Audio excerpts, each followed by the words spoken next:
Thank you, ladies and gentlemen. It's good to have you here.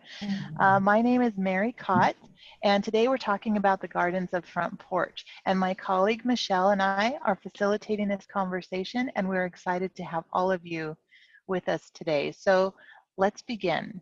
So I can bet that all of us have cherished memories relating to the garden, and that's because gardens are for everyone, and there are endless ways to experience them.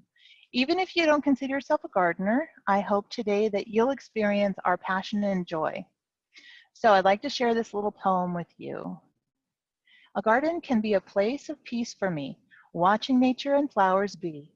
The gentle breeze that blows around can be such a gentle sound. A garden can be a place to work, with weeds attacking in the lurk. While we dig them out of the dirt, the weeds our flowers will not hurt. A garden can be a place of beauty, filled with flowers that are so groovy. A tiny seed planted, and then it blooms. The fragrance can soon consume. The garden can be a place for all to enjoy, even for little girls and boys.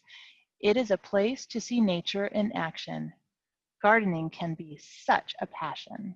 This is a painting that belongs to Michelle, and I'd like to invite her to share her story about it. Thank you, Mary. So this is a painting of my mom. She's in her garden, and she happens to be with my childhood dog, if you can see that as well. My mom was a master gardener who designed and planted beautiful landscapes like this wherever she lived. And my dad had this painting commissioned, and the painter showed each plant at the peak of their season. Not a reality in the world, but magic that a painter can do. And so from my mom, I have a true appreciation for the beauty of gardens. I unfortunately did not get her skills. And as you can see, she was very talented. So thanks for letting me share this painting. Thank you, Michelle. It is quite lovely. Let's turn to our first featured guest.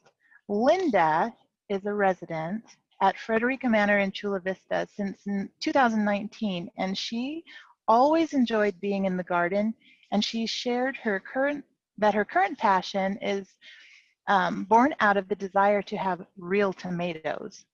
So Linda, I'd like you to unmute yourself, and would you please tell us your story of how the community garden at Fredericka Manor came to be and why it's special to you?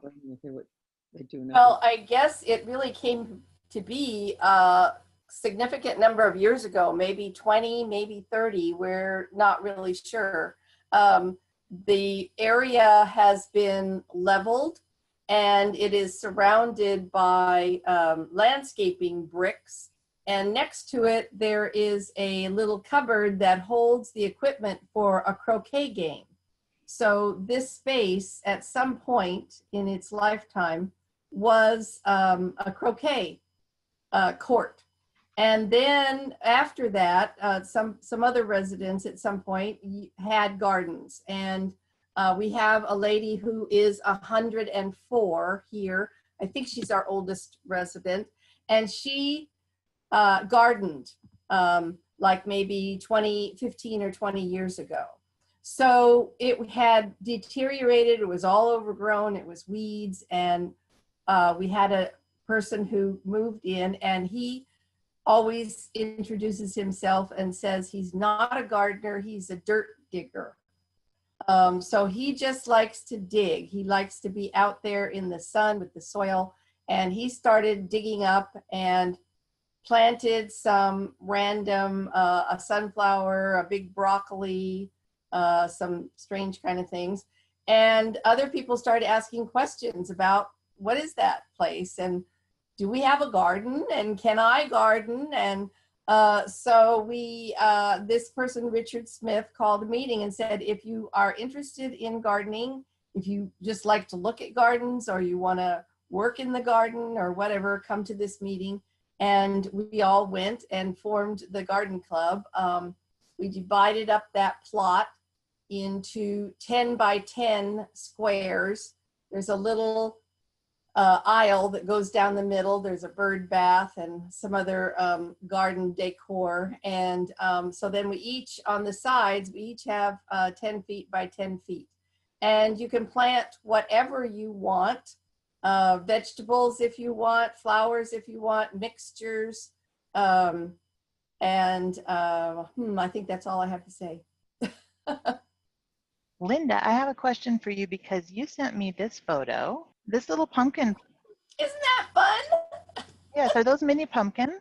I don't know what they are. I'm really not sure. This is from one of our two male guys that like to send away for exotic seeds and come up with different plants. And these were called pumpkin on a stick.